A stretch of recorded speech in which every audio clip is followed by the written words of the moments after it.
Namaste everyone. Today in this tutorial I will explain you about the pi function used in Excel sheets.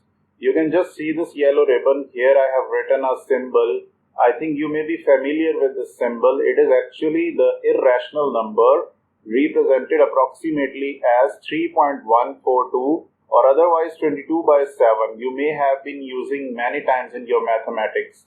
And geometrically actually it is the ratio of circumference or perimeter of the circle to its diameter, which is the longest chord.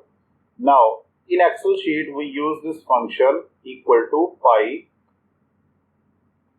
with empty braces, enter, and it will represent the value of the pi, which is 3.14159, and you can extend this to as much as decimal as you want.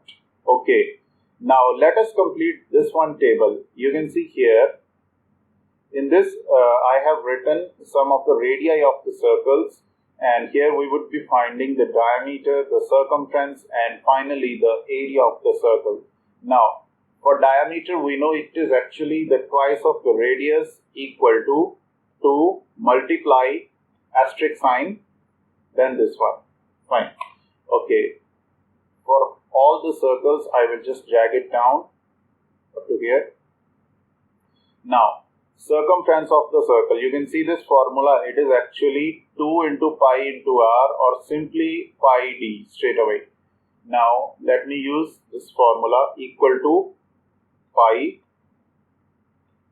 multiply d, which is this one, which I have just calculated recently. Okay, now I have adjusted these cells to 2 decimal places only, so that's why it is representing in 2 decimals. Okay, you can extend it to as much as decimals as you want. You can see, fine, but I will keep it up to 2 decimals only.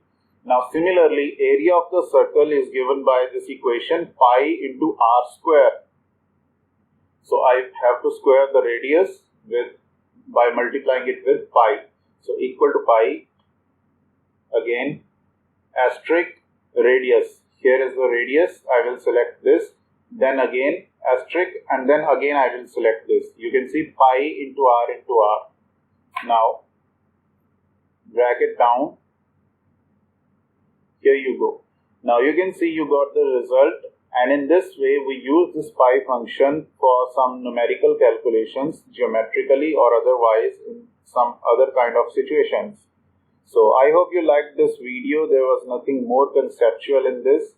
And if you do like my content and if you want to watch more videos on the Excel formulas, just do appreciate me with the thumbs up. Do like, share and subscribe my channel. Thank you.